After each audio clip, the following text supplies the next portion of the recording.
What's up, guys? How are you? Welcome back.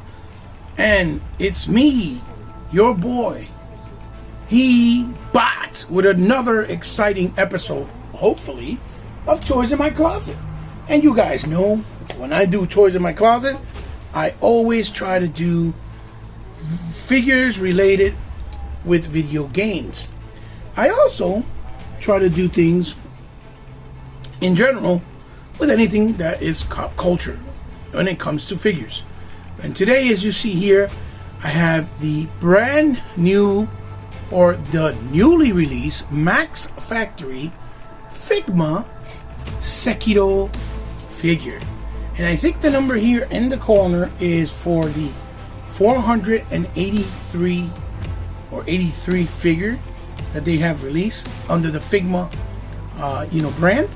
And Sekiro is based off a video game from the renowned developer that's been around for many years called From Software. This is the main character and protagonist of that game, and he looks really cool, awesome design, and the game's world looks really amazing, very samurai Japanese-esque in that era. Now, these newer From Software games, I'm not really a big fan of because I don't like the structural system that they have. But I am more of a fan of other games that they have done in the past, like Otage for the Xbox OG from Sega, like the sequel that came out as well, which is Otage 2, and my all-time favorite of all time that needs to be revisited, Ninja Blade from Software, as you see there, which I believe is also published by Sega. And they've done other games in their history, like Max and things like that. Really good game. They're a talented developer. They know how to make worlds that are really beautiful looking. They've done the Dark Souls series, the Demon Souls series, and even Bloodborne that was made for PlayStation 4.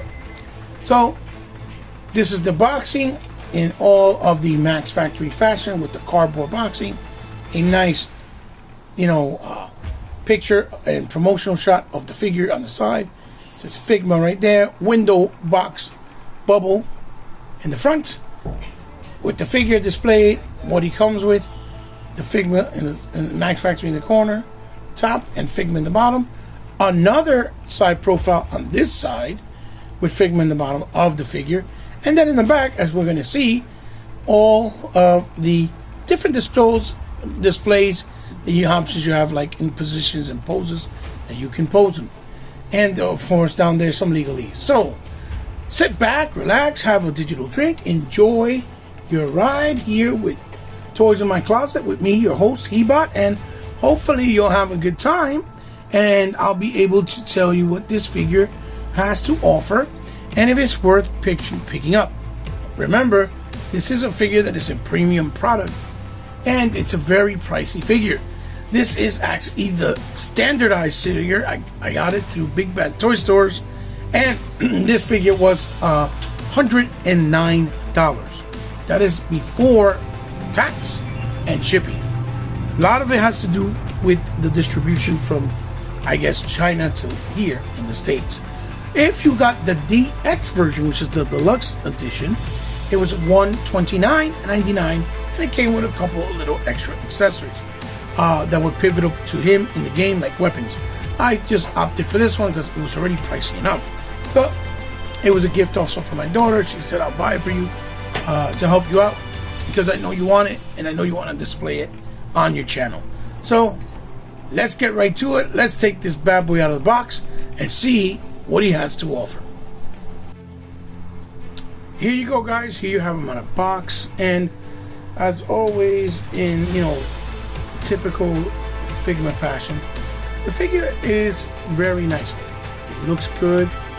Really, it feels nice to a certain extent, but it always seems to me as if promotional shots for Figma figures always seem to do figures more justice, and I'll explain why in a minute here. You see see he's standing there, in all of his glory. So let's take him off here and bring him up closer for you guys to see. And we'll start off with his face sculpt.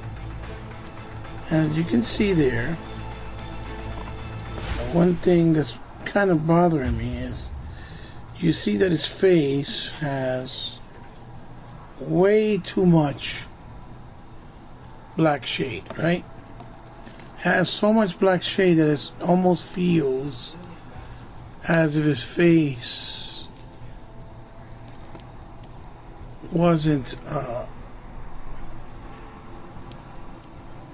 that wasn't really fully painted on, if that makes any sense. He has a little bit of dust in his face in the game, but it's because of ashes and stuff like that. But here, when you come close and you look at it, it doesn't look right.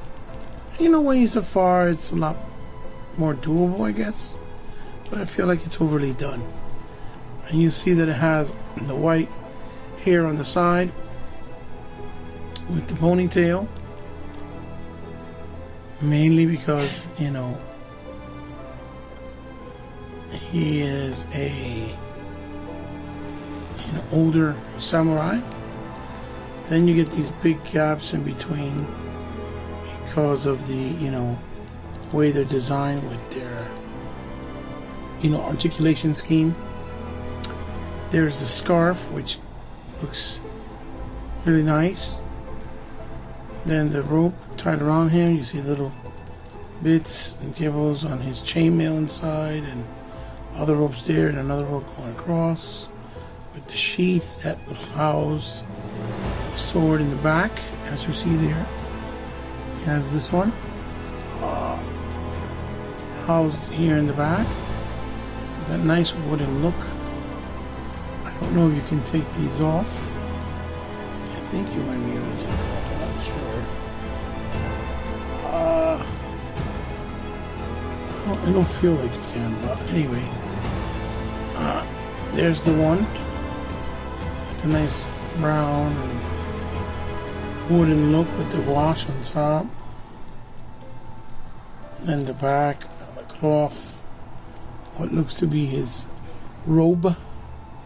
With that orangey look and the weathering, and you see that it has some tithering in the bottom and the weathering in black, and then the purple robe here in the front or middle section, the black robe in the inside. It's in layers with the brown belt, which here he also has another sheath, which I'm trying to see if you can remove it, and you can't remove it. Now, this is one of the accessories it came with, where it was already attached and where it's the sheath, but you just put it on there like so, instead of instead of putting the whole sword. It comes with these little pieces that are, see how they fall apart? That's another thing I don't like. A little piece like the actual end tip of the sword to give you the illusion that it's in the sheath, so that you don't have to put the actual whole sheath of the whole sword into the sheath, and then it ends up scratching it, the paint. So I guess that's why they do that. And you see the sheath here in gray with the silvers and silver and gunmetal silver on the brown one, made out of wood.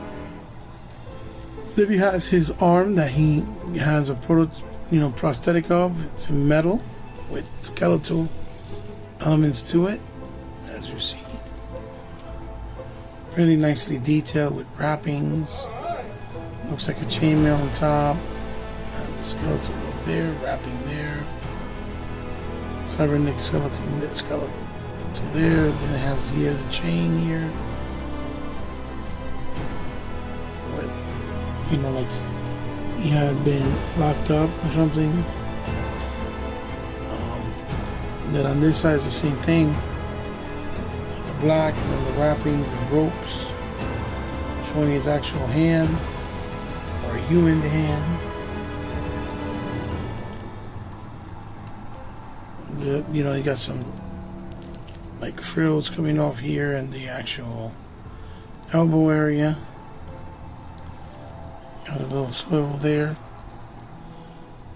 And then over here coming down, you know, the actual pants are in that brown material with weathering and nice little detailing and scuff that stand out the most, or stand out more predominantly because of the, you know, because of the washes in there, brown and a little bit of, looks to be yellow maybe. Moving right along down to his actual, you know, shin and his foot area. From the knee down, you have the purple, the red rope tied around his shin with the ropes going all the way down, tied around his leg shin. And you see that it has like the brown slippers with the actual rope on them as well. Same thing on the other side. And you turn around and then you see the coat robe in the back going out all the way around and down. Sorry about that, ladies and gentlemen.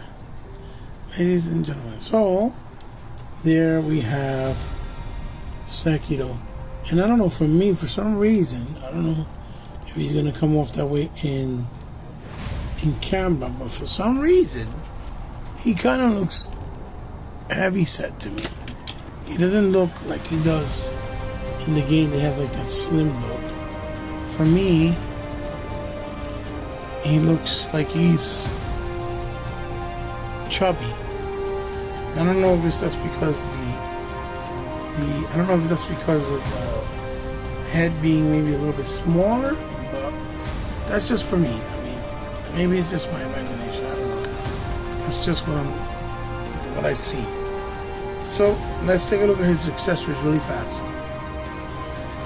And here we are in typical Figma order. It comes with a nice amount, even though this is the standard edition of this figure. It still comes with a nice amount of accessories and weapons, right? So I guess we could start off with the boring stuff, but definitely good essential things, which is the Figma little, you know, it's like a little plastic sheet where you can put away all the little accessories that come with it that you do not use, so when you don't have to worry about losing it.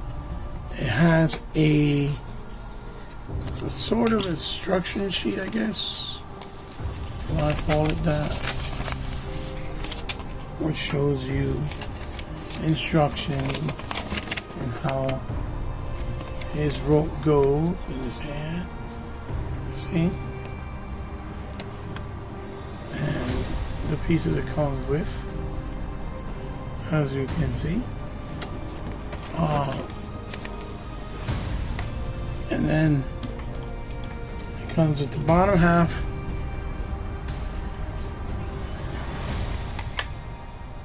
Wait. It comes with the bottom half of, like I was saying,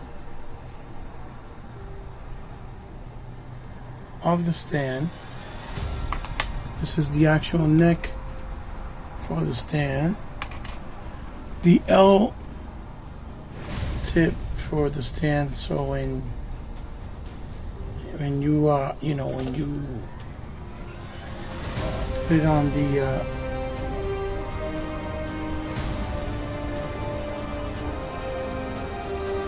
so when you put it on, it'll hold on to his back. Then it brings a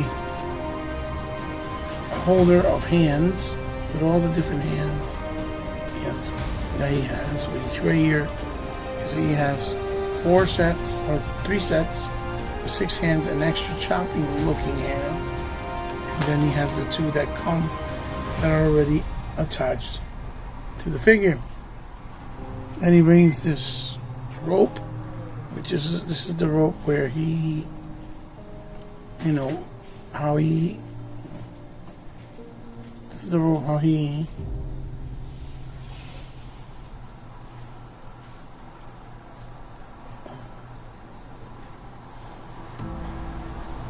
trying to get it to focus. This is the rope.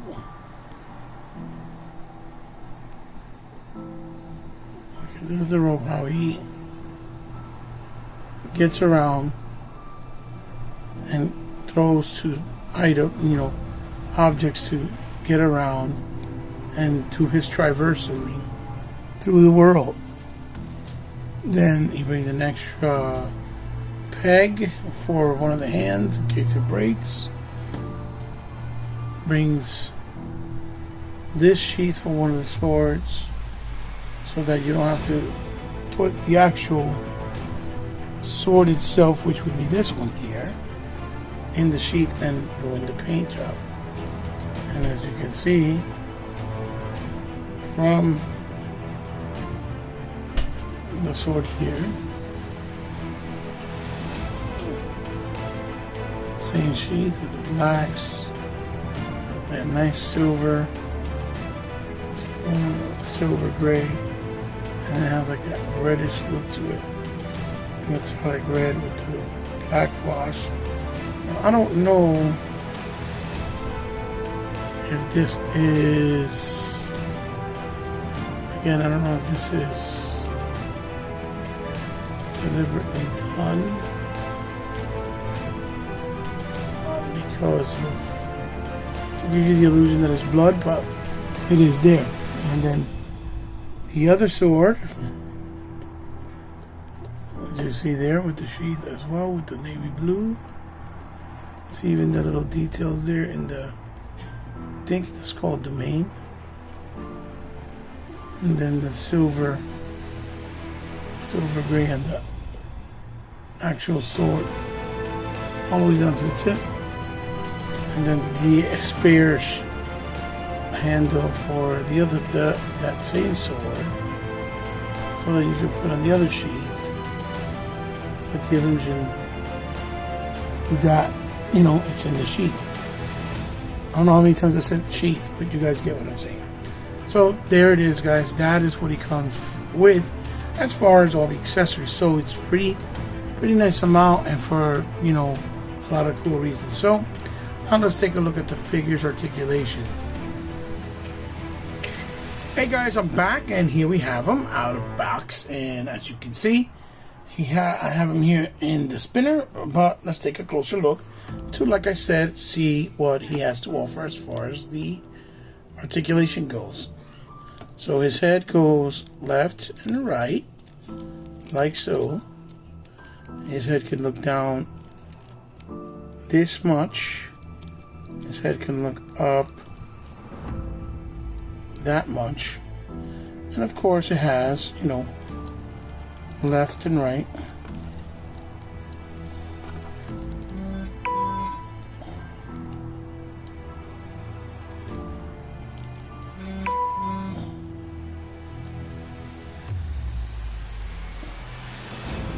You see there. So it has a nice tilt, and it is on a double ball peg. I believe I can remove the head. I'm not sure. But it is on a double ball peg. This piece is a separate piece, and if you look underneath, you can see that, you know, it moves completely, which gives you a nice amount of range over that as well. And the shoulder goes up, very, in my opinion, very ugly cut here, and very open gap here, which I think is really ugly, but it is what it is. It's the Figma way. Every time they do different figures, they, you know, approach them differently, and sometimes it looks good and sometimes it doesn't look too good. It doesn't have a waist bicep swivel. It has a swivel here in the elbow, and it bends all the way up this way. Then obviously the ball joint on the hand, and it goes around, you know, like so. Now, I need to see if it has a swivel up here. Up here it does have a bicep swivel, and the elbow, and I believe a swivel on the elbow as well. Yeah, on the elbow as well. So right here in the upper torso area here, there's a little piece that goes around. You can go like that, move it forward, but look how loose it is, because that peg is really short. So this might be a problem for you guys, because it's kind of become a problem for me. And like I said, this is why the Figmas, although they're cool, they have that Japanese quality to them as far as the toys and figures, but they always feel kind of cheap and flimsy at the same time. So that this is a separate piece here that has a waist swivel, and then this is a piece here too, where you can has a ball, and you can basically move it forward like this with him, that much, right? And then when you go backwards, you can move it again. See, it just keeps popping out. That is really a shame, but I'm not surprised, because this is how Figma figures are. And then you can move it back that much. And then the thing is, with time, those same pegs get loose with the point where they're real flimsy. That happened to me with a couple of them, like Trigun. See, and then it has a hinge there on this piece so that you can kind of flap it like this if you want to. You know, don't look good from the back, but just to give like that effect. If the wind is twirling his, you know, jacket, then this is connected and you can't really move it. So it's kind of pointless to have that. But it is what it is. As far as the sheaths go, they don't move out, but they're stuck to them, but they move. Like they have some type of hinge to them.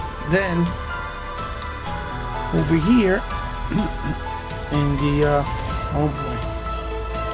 in the legs, you can spread them out like so. About that much. They got a little, you know, swivel, really thick. Oh boy.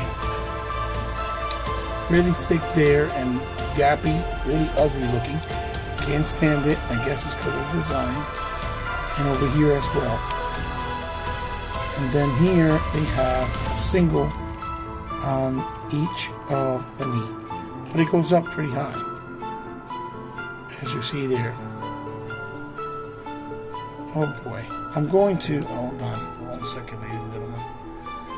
Really fast. I'm going to have to do this because he's doing this freezing and I'm getting upset about it. Then in the knee, it actually has a little swivel. Then the ball joint goes back this much, forward this much, and then, you know, it has like that. And I think it has, yeah, a little toe pivot right there, just a little bit. So there is the articulation. So again, it has a lot of different areas to give you good range. But at the same time, a lot of the cuts for the figure, just, you know, I have to be honest with myself. And again, I'm not gonna just praise something because it's supposed to be a higher end piece from a company and from something that's popular, for example, because Sekiro is really well loved right now by a lot of people in the gaming culture and in the gaming, you know, scene. But the truth of the matter is, the cuts for the figure are very they're very ugly. I don't like it at all. Do I like the figure as a whole aesthetically? Yes, looks good. But I don't like the actual, you know, the cuts are. So now I'm going to come back, take a shortcut, come back, and we'll look at him with the actual accessories and understanding what he looks like. Okay, guys, I'm back, and hopefully, you're still here with me, right? Obviously, and basically, as you see here, I have him now with the weapons. Now, I know that the other sheath, handles are supposed to be to pose them, like he has them put away. But in this case, I say, what the heck? Let me just put them all on him. It doesn't matter. It's my figures, however I want to do it. And as you can see, I have the sword on each dedicated hands and on each sheath. Plus, I have the rope that he uses in his hand to climb up and do his, traversaling in the world of Sekiro. And he looks really dope. This figure is very nice and a lot better for display purposes.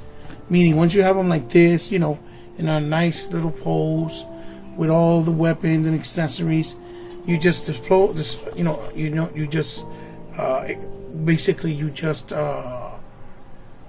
display him, right?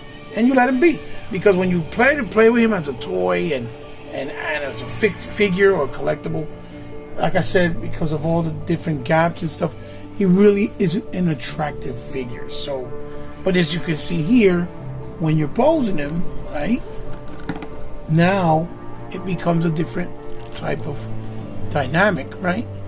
I still don't like the face. I don't like the cuts of where the cuts are, right? So for me, the figure is good, but I don't really know if it warrants the $109 purchase that I got through Big Bad Toaster. If you were lucky enough to get it through them, I think he was like $89, I think. But I'm going to put him here next to some other Figma figures that I have, like the Bloodborne figure, right? And I'm going to put him here next to, another Figma figure, which is, how you call it, Guts Rage, from probably one of the greatest anime of all time, and Sword of the Berserk, and manga for that matter. I just love them. Love Guts Rage. And these guys, the nice thing is that they display really well. They display really nice. And they're really nice display pieces. They are expensive, and that's really the Achilles heels of the figures. But, other than that, they're very elegant looking, nicely painted, decently sculpted. They're not really as big as people may think, because they run really smaller than 6 inch. They're more like 5 1/4. But it's nice that they bring the stand and a lot of accessories. But for the price point, you really, that should be a given, But when I have things now in figures like NECA or in figures like McFarlane that I'm paying $20 and $25 respectively, and they come with stands and they come with enough accessories to keep me happy, right? Not to say that it's enough to validate things, because they don't come with multitudes of hands and things like that, but that they're decent enough for a $25 price point, and that they're all uniquely sculpted. That right there is something that I can't say that it's fair that that it's right for these figures to be the price that they are. I get it. I understand. Figma likes to, they do sculpt their figures all based off new scopes. They never really reuse a scope. It's always based off the actual figure, and that's expensive. The tooling is expensive because you can never use it again, and I get that. But I really think that to a certain extent, they are too pricey.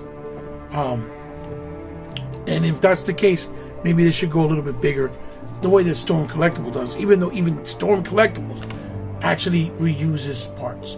So let me bring some other figures in. We can check a look and compare what they look like next to him. So here I have him next to the One Piece anime hero Monkey D, right? As you see here. And I have him next to a Jazzware 6-inch Fortnite. As we all know, this is the scavenger that looks like one of the Road Warriors or from Mad Max or like a Dreadnought. And you see that their size about the same size, but keep in mind that Sekiro is on the stand, so, and he's still, you know, kind of fairly scaled, but if you look at the heads of him and him, you can tell that it's a lot smaller. Kind of give you an illusion that it's a bigger figure, I guess, within the body. So that's what he looks like next to them.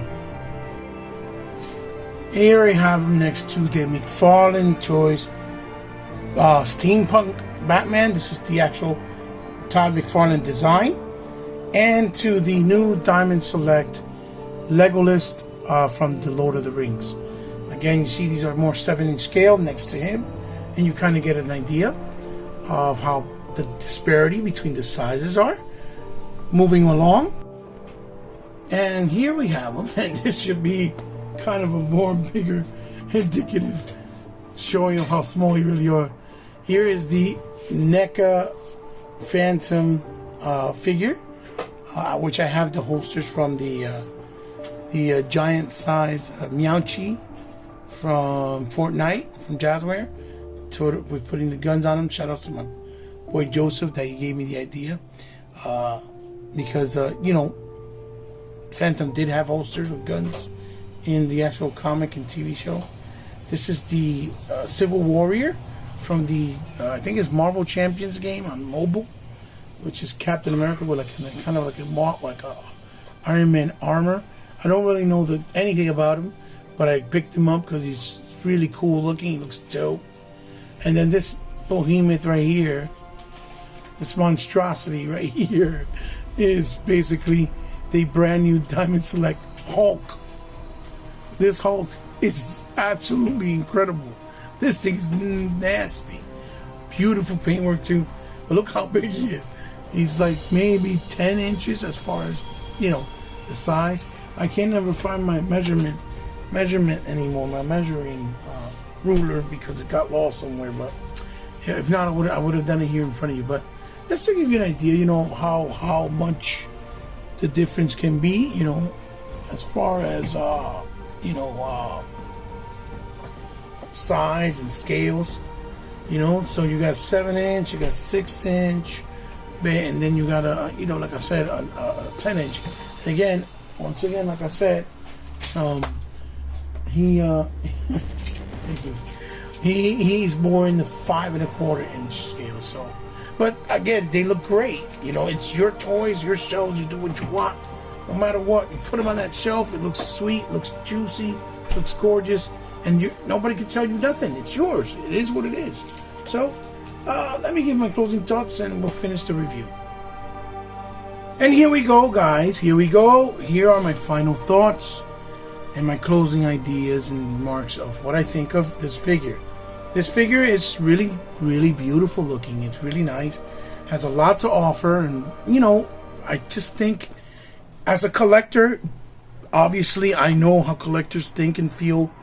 You're gonna love having him on your collection, on your shelf, and adding him on, especially if you love collecting, you know, Figma figures, or a lot of Japanese oriented style, anime style figures, or you know, if you like you know, video game figures, for sure you're gonna really enjoy him, because you know, he is just a really well done representation. And I have a statue of this that came with the collector's edition of the game, which is really nice also, that I don't really even display because I don't like statues personally. I think they look gorgeous, but I want to have the feature of being able to play with them, you know, and touch them and pose them how I feel like, or how I choose, or I see fit, right?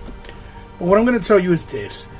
Is it worth $109? Like I said earlier before in the video, no, it is not. It's not worth it, because it has a lot of flaws. Mainly in how the cuts look. They look really ugly as far as the articulation goes.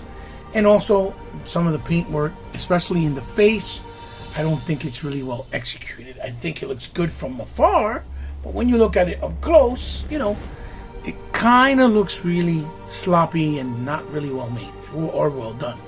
And for the price you're paying, I'm sorry, people. The same way you like guys love calling out McFarlane, trying to say he don't make enough great articulation and joints, I gotta be real. that's really superficial and really not as bad with the level of quality and paint that he gives you in sculpting in comparison to this. This is something you're getting for $109, and yet you're getting hit and misses. Some figures are great and some figures is like, what? Like, no. When a figure is already at that price point, you cannot, there's no room for error, is basically what I'm saying.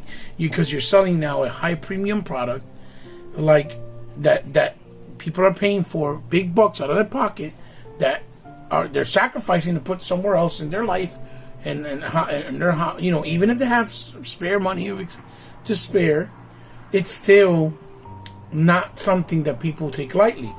They work hard for their money, hard-earned money, and they want to get what they pay for. And something like this is just not acceptable. These figures should look just like the promotional shots or exceed the promotional shots. So if I had to give it a grade, I'm going to give it, honestly, a 6.5. Maybe a 7. I don't want to be too harsh because the price point is very high. The face job paint is not that great. The articulation cuts look horrendous. They look horrible. It keeps coming out. The quality control is not really great, with some of the pegs being too short. You can't really move it the way you want to. They keep coming on and off. Like, you know, and there was another one that was a DX version, which was 130.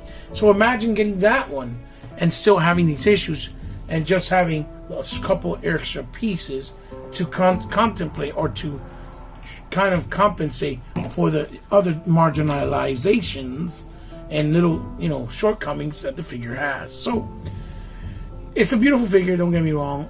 If it was $50, $60, then I would say, yeah, go for it. Because it's worth it, right? It's quality still, regardless. It's from Max Factory, it's Figma.